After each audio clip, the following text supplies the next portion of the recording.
Hola, ¿cómo están? Les cuento que hoy nos encontramos aquí en el sector de Playa Maitén, muy cerca de Puerto Octay, para entrevistar a una familia que tiene mucha historia. Me gustaría que ustedes también la conocieran, a la familia de don Hans Siebert, su señora Helga y su hija Verónica. Así que hoy va a ser una entrevista muy entretenida y acompáñenos para ver qué nos depara este día.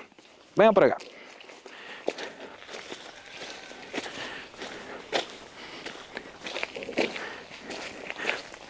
¿Cómo está don Hans? Por ahí estamos, ¿cómo están ustedes? Muy buenas tardes. Buenas tardes, ¿cómo está? Ahí estamos. ¿Ah? ¿Cómo está Verónica? Hola, Tanto ¿cómo está? ¿Qué gusto. tal? Bienvenido, mucho Muchas gusto. gracias, tremenda casa, tremendo recibimiento. Así es, pues. Mucha historia por acá, ¿no?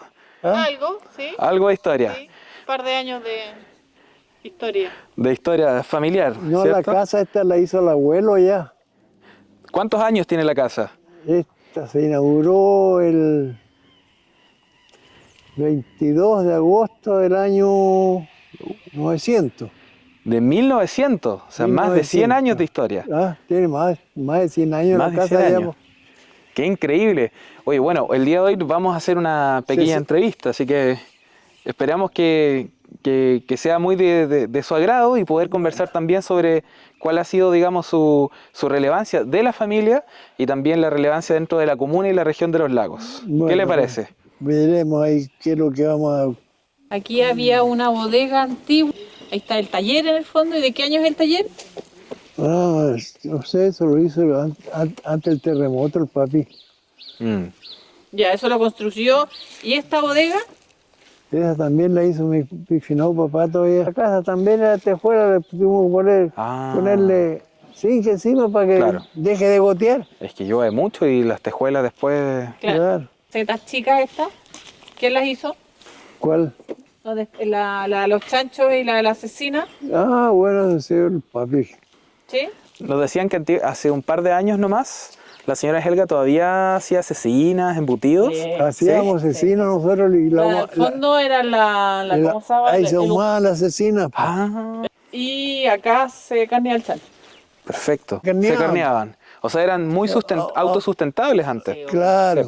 Sí, 100% sustentable. Ahora ya no, ya porque toda la cuestión se compra más fácil y se Más acabó. Era trabajo, me No, pero imagino. en rango general, nosotros somos muy autosustentables. Sustentables. Sustentables.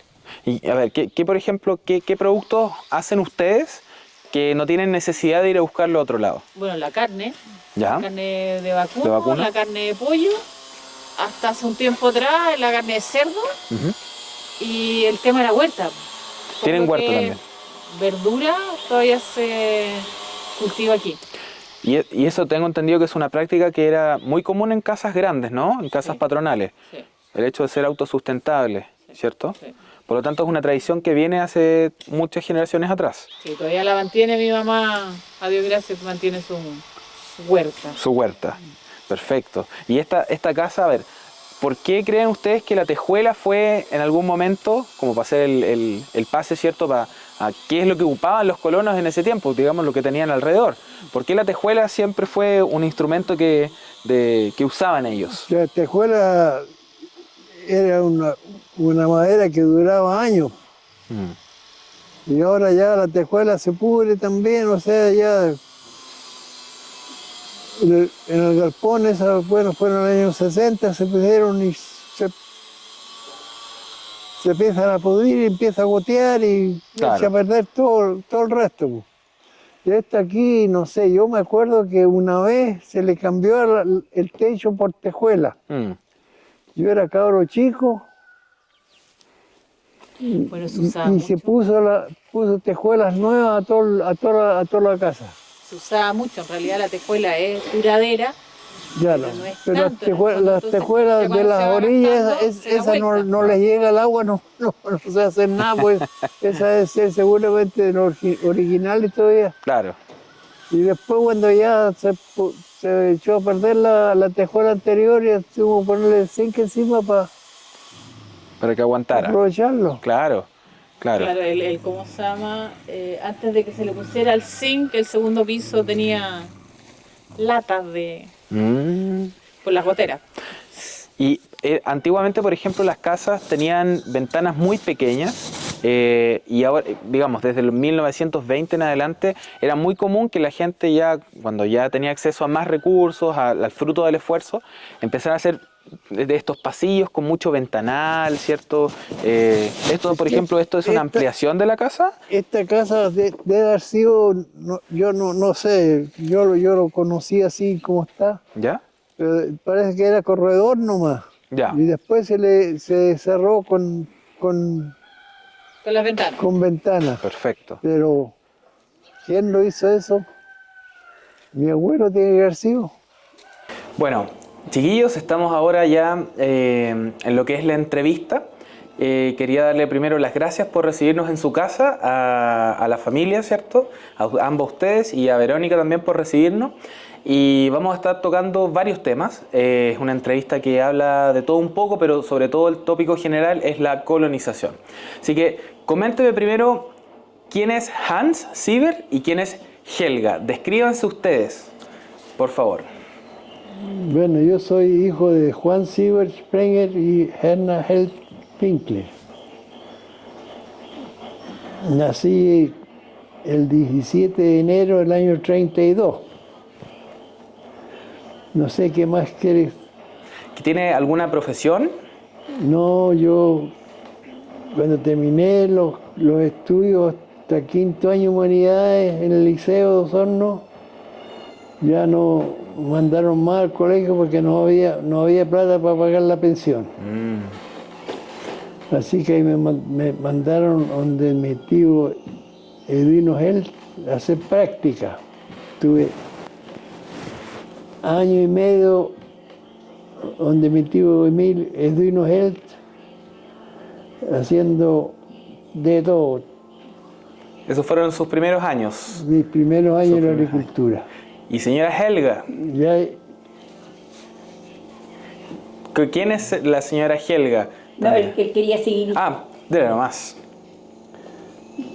y después, cuando falleció mi papá, ya me hice cargo yo de la administración del predio. Antes ya estaba, después que volví de donde el tío Edwino, tuve año y medio sin sueldo, recibía plata de vez en cuando para poder comprar mi cigarro, si era fumador. Y de ahí cuando llegué aquí, me regaló un tractor con todo su equipo agrícola y con eso tuve que empecé a hacer siembra. El primer año fue una media atrasada, se cosechó hasta en abril primero, todo el trigo húmedo, pero como teníamos la bodega y tuvimos el trigo traspaleando para que seque, se vendió después en septiembre primero, pero dejó algo de medio. Después que falleció mi papá y mi mamá, mi tía Vali me mandó la señora para acá para administrar la casa. Y de ahí me enamoré, me casé el año 62, Sí, 63. 62. 62, según el libro dice 63. Bueno, No, ya. 62. 62. De ahí hicimos una luna de miel. Desde tiempo yo ya había arrendado el campo debajo de Playa Maitén, parcela, ¿cuánto se llama eso? A ver, Blaña, ¿ah? de los Blaña. De los Blañas. Lo estuve arrendado 19 años, después lo compré. O 18 años y después 19 años pagando hasta que lo pagué.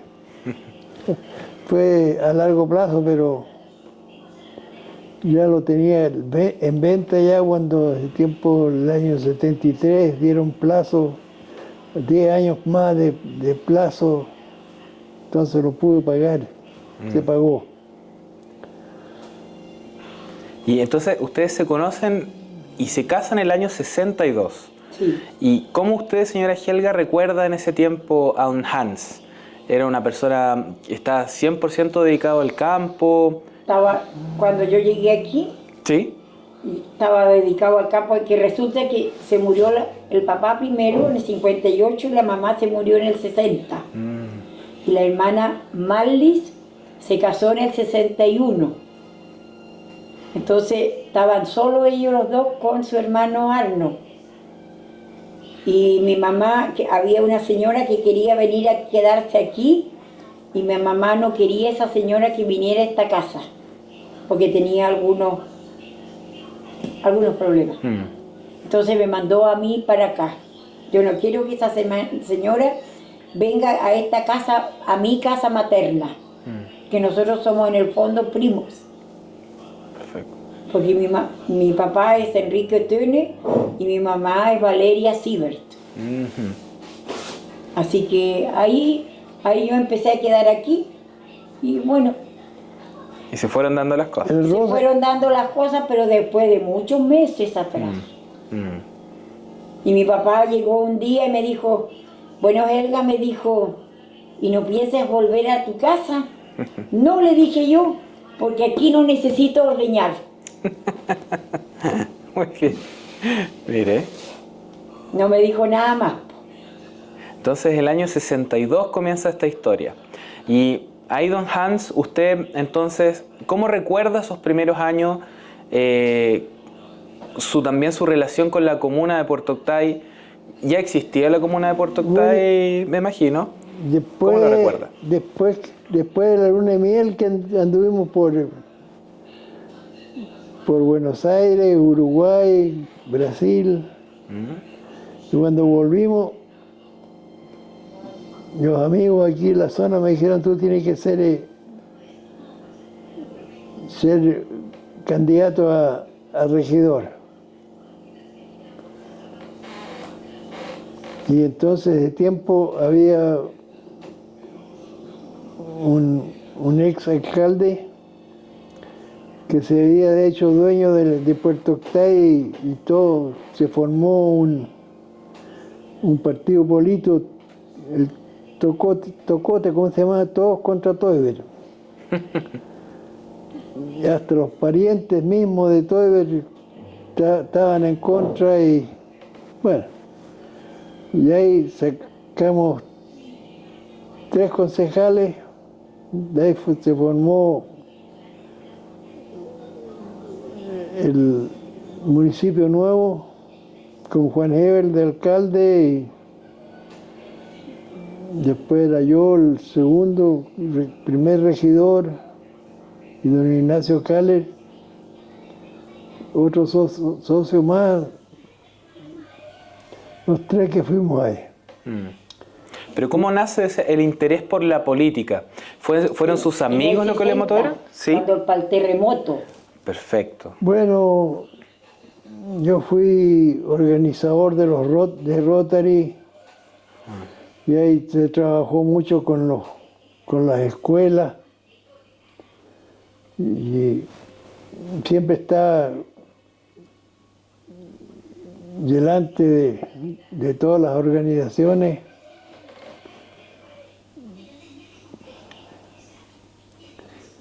Y después, en la segunda, ese fue un periodo de 3 años, y ahí ese tiempo se cambió, eso fue el 62, el 63, el 66 o 67 fue la otra elección, y ahí me eligieron a mí como alcalde, 67. Perfecto. Fui alcalde ahí hasta el año 70 y de ahí me volvieron a nombrar de nuevo alcalde. Estuve hasta el 92 alcalde. No, en el 73, po. Bueno, por eso. Después el pronunciamiento militar, Claro, porque él había entregado es que la compartieron entre dos partidos. perfecto. Una mitad era él y la otra mitad fue el otro. Cuando fue el pronunciamiento, él no era alcalde. Perfecto. Ya, pero que el primero fue después de la mitad del periodo que me tocó a mí, le tocó a Valdebenito y ese tuvo un mes de alcalde y falleció. Ah, chuta. De él le tocó al otro, el otro demócrata cristiano, una persona de Rupanco. Bamondes, creo que era. No, no es nada, no me acuerdo cómo se llamaba. Pata Amarilla se llamaba. Eso es lo único que sé, pero no me acuerdo el nombre. Y ese después del pronunciamiento militar le habían dado una parcela allá en Los Lagos, por ahí. Por ahí le habían dado una parcela porque como era adicto al partidario de los Ese que partido. estuvieron haciendo reforma agraria y todo. Ah. Y a él le dieron una parcela allá y después del 11 de septiembre se fue para allá y se acabó. ¿Y cómo recuerdan ese tiempo? A ver, fue un periodo, digamos, de mucho revuelo, ¿cierto? Fueron periodos difíciles. 70, sí. Muy difícil. Yo entrevistamos hace un tiempo a la familia Kretschmark de la zona de Totoral, Punta Larga, y la señora nos contaba que en ese tiempo pasaba la gente por fuera gritándole cosas: te vamos a venir a robar la casa, te vamos a quitar a los hijos. O sea, realmente ella lo contaba con mucha desesperación. ¿Cómo recuerdan ustedes ese periodo antes del pronunciamiento militar y posterior a eso? ¿Cómo lo recuerdan? Bueno, yo estaba de alcalde en ese tiempo y yo podía hacer lo que quería, tenía derecho. Podía salir. Yo podía salir, aquí el fondo estuvo tomado, los obreros estaban sublevados y yo Lo podía. mismo que dice usted, Yo pude entrar y salir como porque era autoridad. pero yo no podía salir. Yo iba al campo de la señora allá, entraba para adentro, iba a ver todas las cosas y yo podía entrar y salir porque era autoridad y tenía el derecho a hacer las cosas. Claro. Hasta el 73, cuando se pronunció el pronunciamiento militar, ahí después, ese fue ¿cuánto fue 73. el 11 de septiembre? El 11 de ¿Fue septiembre, eso? sí. Entonces llegó después el jefe ¿cómo se llama? De ¿Y tenencia de Octay? la tenencia, no fue de la tenencia. No, si fue el teniente papá. El teniente Octay vino y dijo: ya, usted se va a hacer cargo de la municipalidad. Ya le hice cargo hasta el 92. Y era muy común que entre los vecinos, porque usted tenía mucho contacto con los vecinos de la comuna, por lo tanto era muy común ver, por ejemplo, vecinos aproblemados, que los trabajadores se tomaran los fondos. ¿Eran periodos de verdad muy Que difíciles? fueron periodos muy difíciles. Eso fue antes el 11, sí, pues después el 11 ya no. Pero el ya 70, no. porque la Verónica nació en el 70. Cuando Verónica nació, digamos, cuando asumió Allende, yo estaba en el hospital y escuché todo. Y después, bueno, uno se vino a la casa y esto tendría, no sé, 5 o 6 meses cuando nos tomaron aquí el fondo y a mí no me dejaban salir. Yo podía salir porque era autoridad.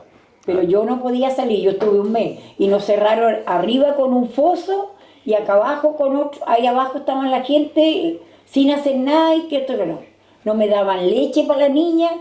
Yo me acuerdo que yo un día fui para arriba al galpón, dije yo, esto es lecera, dije yo. Tenían un tarro de leche encima de la carretilla, pesqué la carretilla y la di vuelta. Se terminó.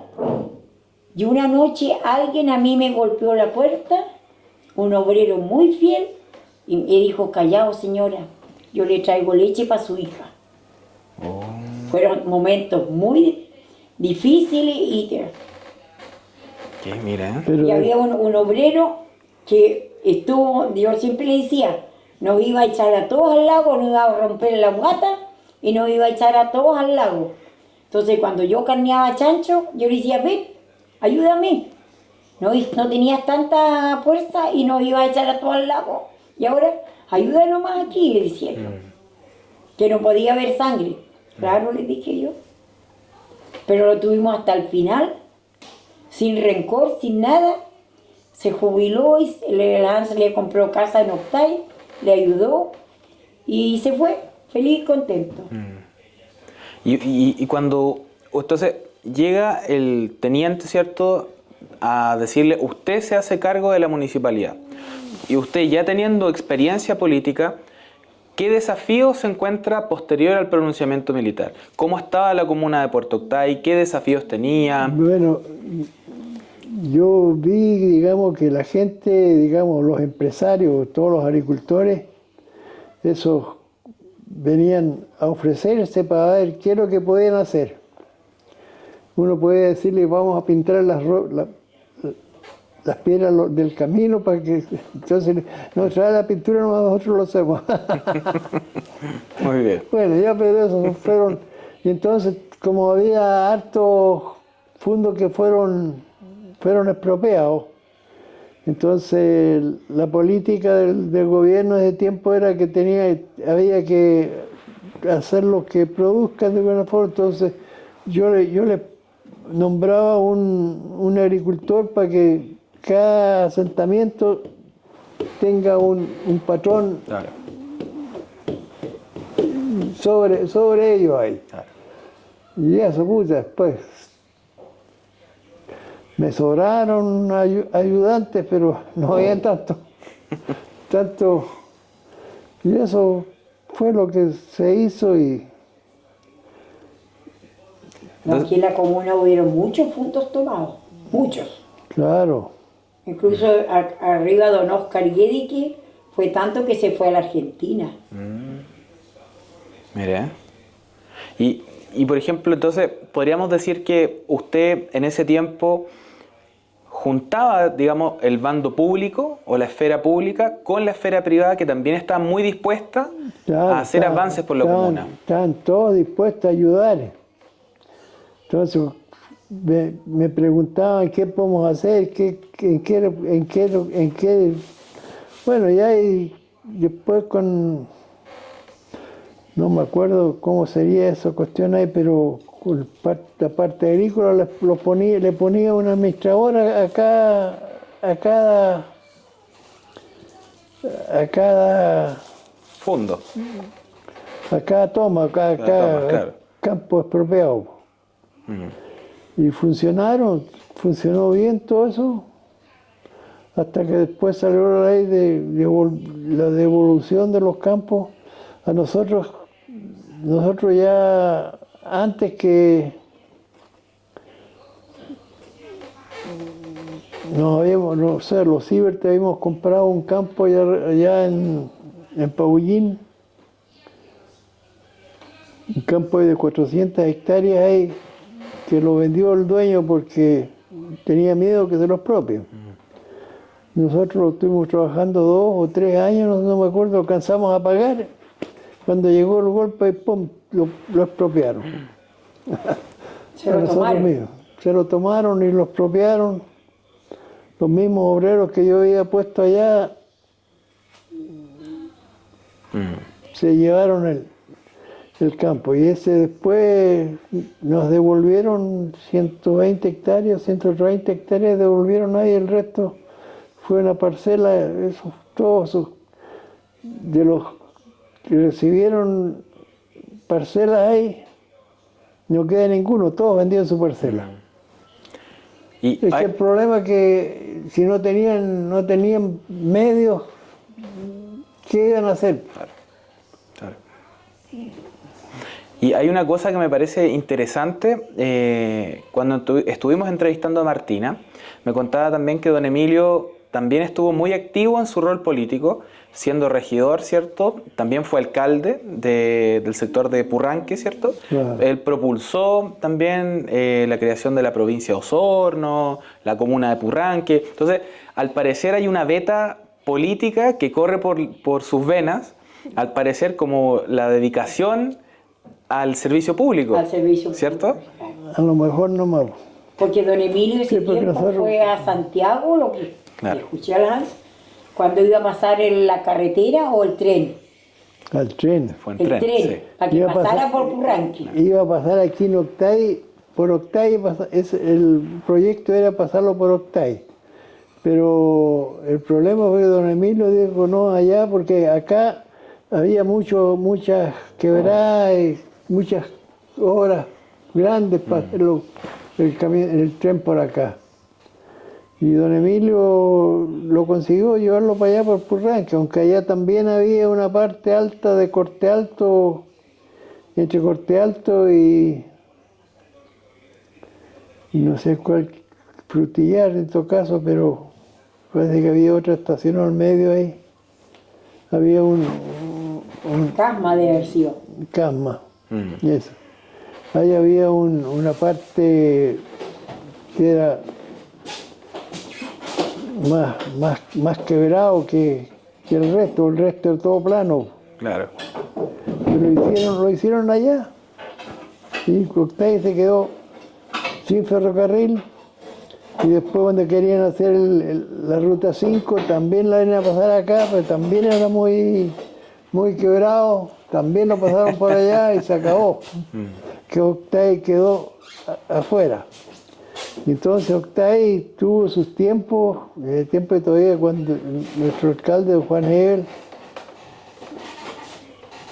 la comuna de Puerto Octay, o sea, toda la parte de Rupanco no pagaba contribuciones, porque era una zona de atracción de ferrocarril, porque iban a hacer un ferrocarril de Osorno hasta el lago Rupanco, parece que era, no sé hasta dónde era, pero...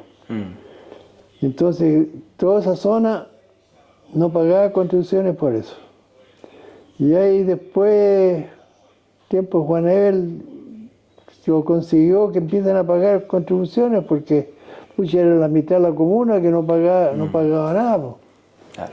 Y ahí empezó a tener un poquito más interés la comuna de Puerto Octay porque ya tenía más medios para trabajar. Y de tiempo ya, cuando yo me tocó ser alcalde, ya estaban pagando, ya pudimos comprar un camión Ford parece que fue. Después compramos una camioneta para el alcalde, tenía plata. Algo así, claro. Claro, no, la camioneta, el problema es que no podía manejarla yo. El alcalde no la podía manejar, tenía que ser un chofer. Ya yo fui a Contraloría a hablar con los contralores que cómo se les ocurre que vamos a tener que tener un chofer para el alcalde y me autorizó que yo la maneje. ¿Qué tal? Había que hacerlo porque no era tanto más medios que... O sea, se hacía lo que se podía con lo que había nomás. Claro. Claro. Y ahí también esa misma vez, porque no podía dejar la camioneta de noche aquí en el predio. Hablé con el contralor y me dijo, no se preocupe, aquí está por escrito que yo se lo autorizo. Perfecto. Y me autorizó para que traiga la camioneta aquí porque no podía dejarla, tenía que dejarla en un predio que sea municipal. Y todas esas cosas, muchas cosas pasaron. En ese tiempo, al lado, hicimos el alcantarillado, entonces hicimos al fondo allá, a la orilla del lago, la planta de tratamiento ahí. Y en ese tiempo pasaba por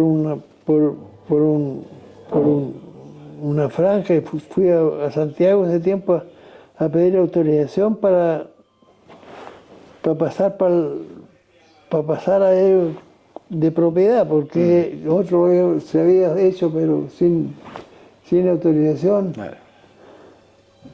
Así que me dijeron, no, hijo, no se preocupe, le vendemos todo el predio, la bodega, ahí habían ¿cómo se llama? Ministerio de Obras Públicas, de agua potable, habían hecho 2 pozos profundos ahí para sacar agua para el pueblo. Estaban los 2 dentro de esa propiedad.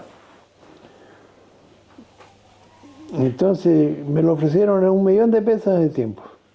Y tenía 2 millones de pesos para construir un garaje para los vehículos municipales. Ese era el presupuesto.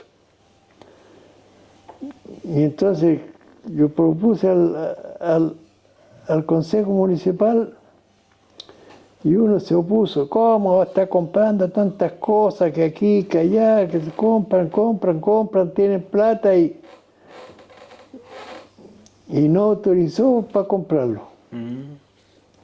Pero ahí teníamos un garaje para 4 vehículos al tiro, nos costaba $1 millón de pesos, y después una bodega grande que pensé que podíamos haberlo habilitado para internado o algo así, pero no lo autorizó. Pues, si no lo autorizó, bueno, entonces yo no me... Pero se perdió esa propiedad ahí. Ahora, Puerto Octay hoy en día es conocida como una comuna que forma parte de la red Interlagos, que se llama, ¿cierto? Que Claro. es toda la vuelta al lago, por lo tanto... Cuenca del Lago. Cuenca del Lago. La Cuenca del Lago. Pero ha adquirido, digamos, un rol más bien turístico. Y en ese sentido, ustedes fueron socios fundadores de la Corporación de Turismo, ¿cierto? ¿En qué momento Puerto Octay comienza con este auge turístico? ¿Cuál es el potencial que ustedes le ven que hoy en día el turista lo valora tanto? Bueno, desde tiempo, cuando se formó la Corporación de Turismo, hay uno de los empleados que teníamos, ese me propuso eso: ¿por qué no hacemos toda esta cuestión y que la corporación cobre los derechos de la playa, los derechos de estacionamiento? Ya hay en Centinela el verano llega cualquier cantidad de vehículos y hasta arrendamos un pedazo de terreno ahí para tener más capacidad, y entonces en Centinela y después todo Playa Maitén también, pues también tuvimos toda gente ahí cobrando las playas y entraba cualquier cantidad de plata a la dirección, a la Corporación de Turismo. Después de mí, el próximo alcalde, ¡pum!, se lo dio a un particular y se acabó. Oh. Con esos fondos nosotros compramos, hicimos el museo. ¿cómo se llama? El garaje, El museo. el museo. Museo del Colono. El Museo Colono lo haría Centinela en la entrada. compramos se hizo el edificio completo, también con tejuelas. También ahora ya la Corporación de Turismo, y el abogado que teníamos nosotros del juez de policía local, ese había hecho su memoria, o cómo se llama, Su memoria. Don Mario Cárdenas. en formación de las sociedades, ¿cómo se llama esta? De abogado. ¿Cómo es? No, parece que se la copió a Frutillar. A Frutillar. A Frutillar. De la Corporación de las Semanas Musicales, por ahí algo creo que. Ahí sacó la forma para poder hacerle personalidad jurídica a la personalidad jurídica, a la Corporación de Turismo. Perfecto. Y todo eso es propiedad que compramos ahí de donde está el museo ahora, el Museo Galpón. Ahí se construyó, se ayudó, todo con los fondos de las playas. Y después ya no tuvieron más medios, se acabó. Ahora tenía que cambiarle porque ese tiempo se hizo tejuela de alerce, se pudrieron las tejuelas y empezó a gotearse todo para adentro. Ahora recibieron fondos yo creo que de cultura. No sé cómo nosotros ya estamos...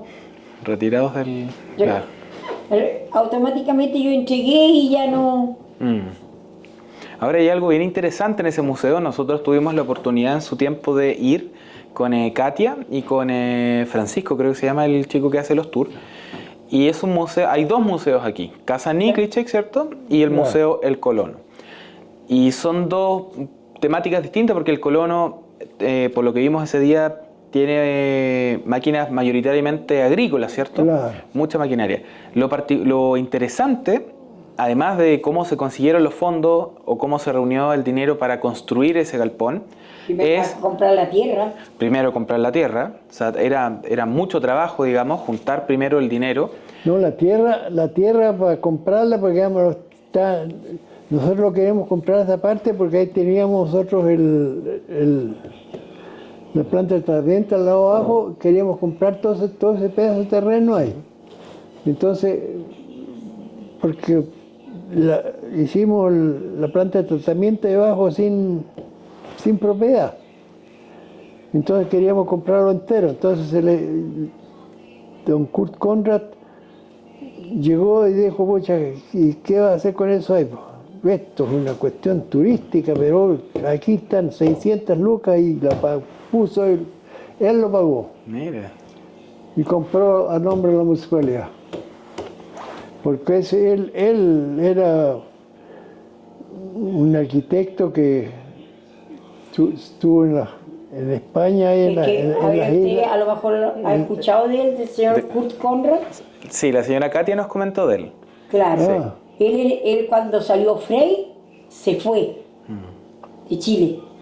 Porque yo tengo una, digamos, la señora de Don Arno era hermana, era la mujer de Don Kurt y la mujer de Don Arno eran hermanas. Entonces yo por ahí, no sé, y se fueron de Chile. Dijo, yo me voy.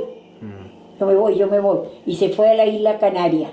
Y allá ha hecho su fortuna. Mire. Ahí hizo como arquitecto, hizo casa y edificios. Tienen hoteles, tienen muchas cosas allá. ¿Y él es chileno? ¿Chileno? Él es chileno, hijo de don Edwino Conrad y la señora Erna Mayer. Perfecto. Y la hija, la señora Kat, la hija de un Kurt, vive en la casa paterna y tiene ahora actualmente nosotros la conservación del bosque. Perfecto. No sé si ha escuchado algo. He escuchado, sí. Sí. Nosotros el año pasado nos invitaron como adulto mayor a salir a recorrer el bosque, tiene senderos, miradores y todo lo demás. Mira. Y don Kurt era de la generación de don Hans. De don Hans. Perfecto. Entonces, pero a lo que iba, digamos, es lo que hay en ese galpón, en ese museo, es mayoritariamente donaciones, ¿cierto? Por lo tanto, hay un interés también de la gente de la comuna en querer mostrarle al turista qué es lo que se hacía, ¿cierto? O el trabajo agrícola. Mucha gente dio madera para poder construir y todo eso, pero los maestros necesitábamos pagarlos, así que eso los pagamos con las playas. Aquí un vecino dio la madera gruesa. Perfecto. Don Juan Wolf dio la madera gruesa para eso. Perfecto. Es que todos cooperaban. Todos tenían, sí. Todos cooperaban. Incluso yo le voy a decir que después del 73, no sé si fue la primera Pascua, claro, todo el mundo, nadie era político, todos trabajábamos por la comuna, Claro. Los profesores, todo el mundo. No había partido en ese... No, todos en... había partido, pero uno no tocaba el partido, todos trabajaban por la comuna. ¿Y por qué cree que eso se ha perdido? Esto es un punto que tocamos con Martina en su tiempo. Sí, eso, La a eso política. voy. Claro. El odio. Sí. El odio hasta el alemán o algo así es algo. No sé por qué, pero es algo así. Sí. Ahí lo tiene don Hans. Sí, No, estoy buscando mi buscando tu pañuelo. pañuelo. Ah, perdón. Eso, ¿sabe que es un buen punto? Se perdió.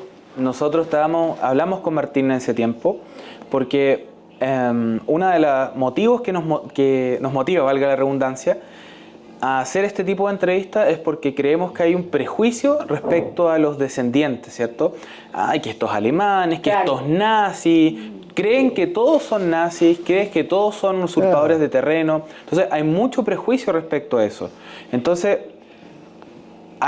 si hay algo que hay que destacar en la región de los lagos es que los primeros que llegaron y las generaciones que siguieron después eran generaciones muy trabajadoras, que abrían caminos, hacían con lo que tenían. Claro. Hacían. Entonces, en ese sentido, la región de los lagos se aparta un poco de la historia de Valdivia, ¿cierto? Porque allá los colonos que llegaban a una ciudad que ya existía, que era Valdivia. Claro, eran ¿cierto? fabricantes. Justamente. Los de acá eran. Si yo siempre digo yo cuando voy abajo a la playa, creer que aquí los dejaron ahí, véanse cómo siguen ustedes trabajando, abriendo para allá abajo, dejarlo en tabla.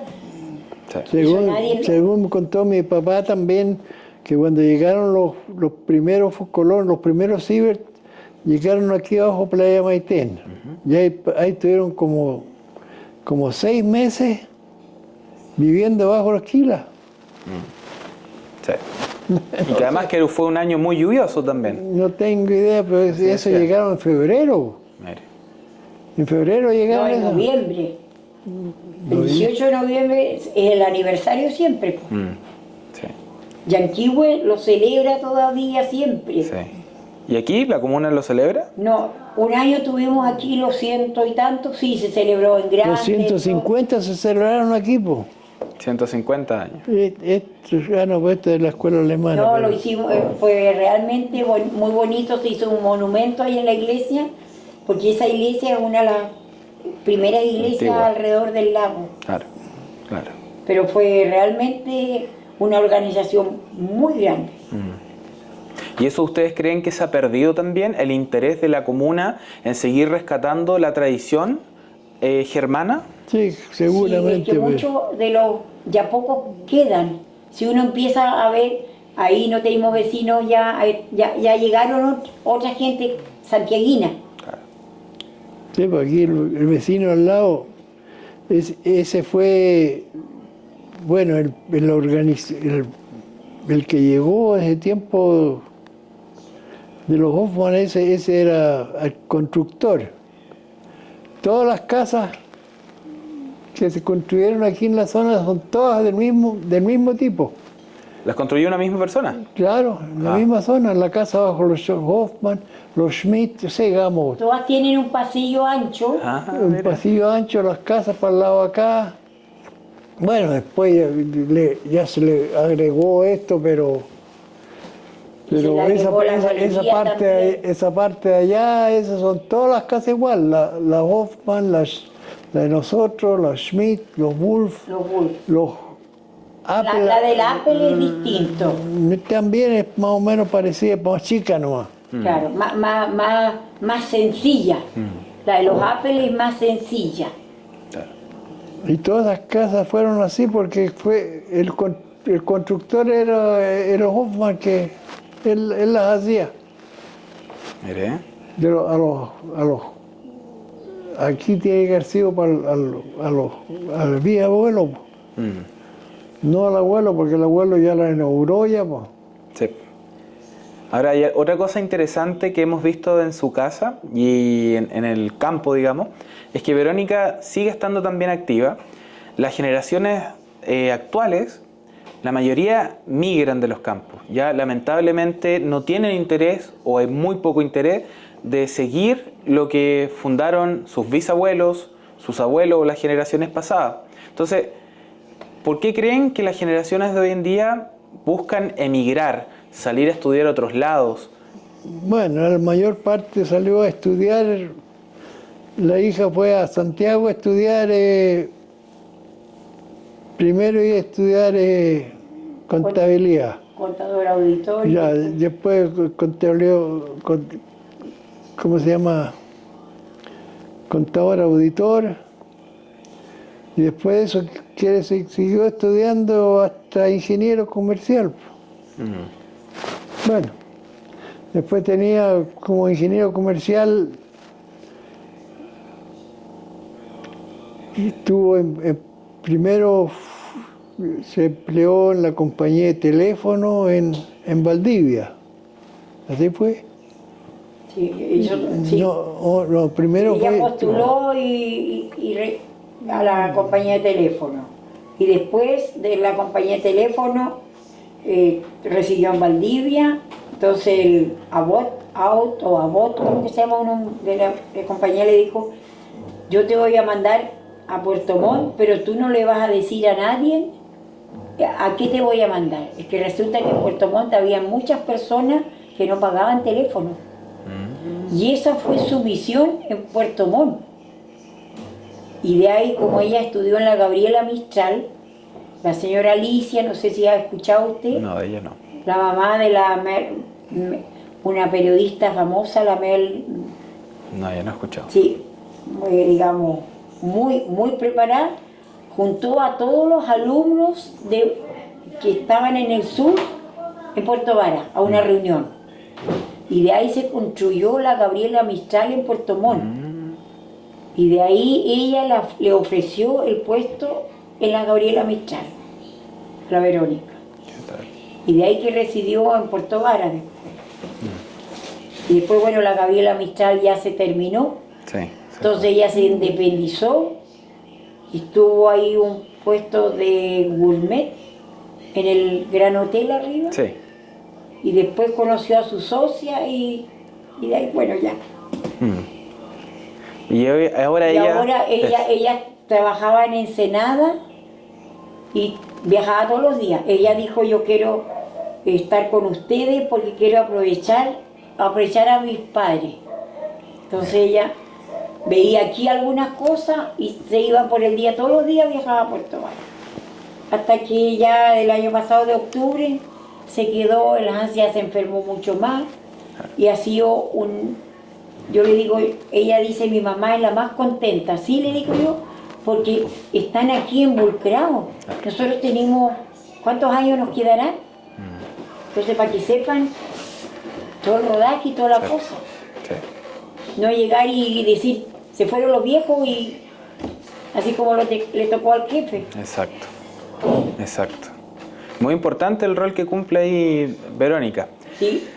Muy importante porque es lo que pasa hoy en día. Lamentablemente la gente no se queda, digamos, rescatando la historia familiar. Creo que es algo que se está olvidando. Entonces, por eso estamos nosotros también, para rescatar esa historia que no se pierda, porque de la generación de Don Hans ya no queda mucha gente. Lamentablemente muchos ya no están con nosotros. Entonces, esas historias no quiero que se pierdan. Y esa es un poco la finalidad también de estas entrevistas.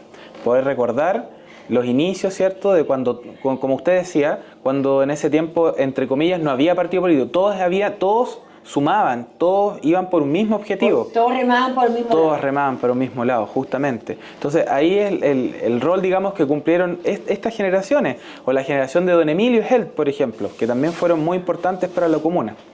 Y hay un punto que también me gustaría tocar con ustedes, que es las tradiciones.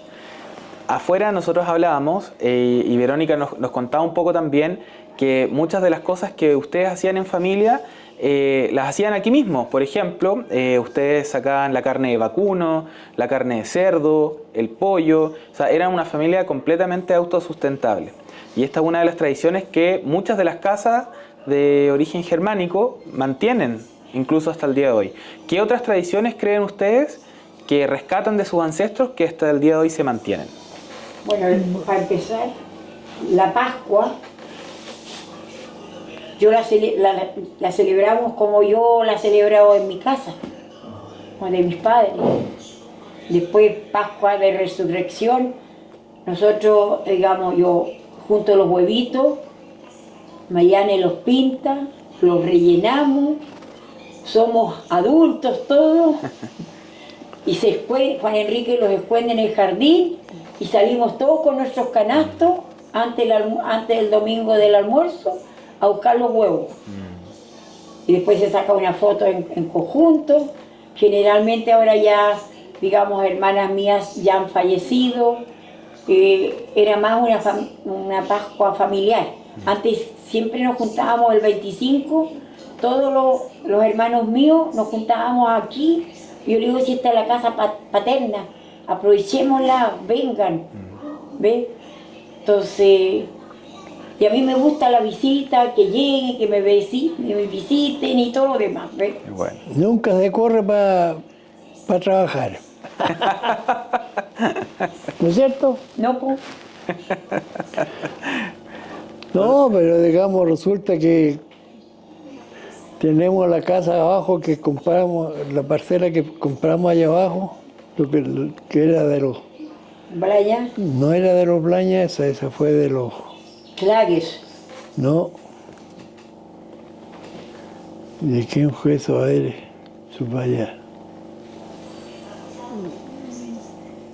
De la mamá, de la señora de Eduardo Blaña, ¿cómo se llamaba esta?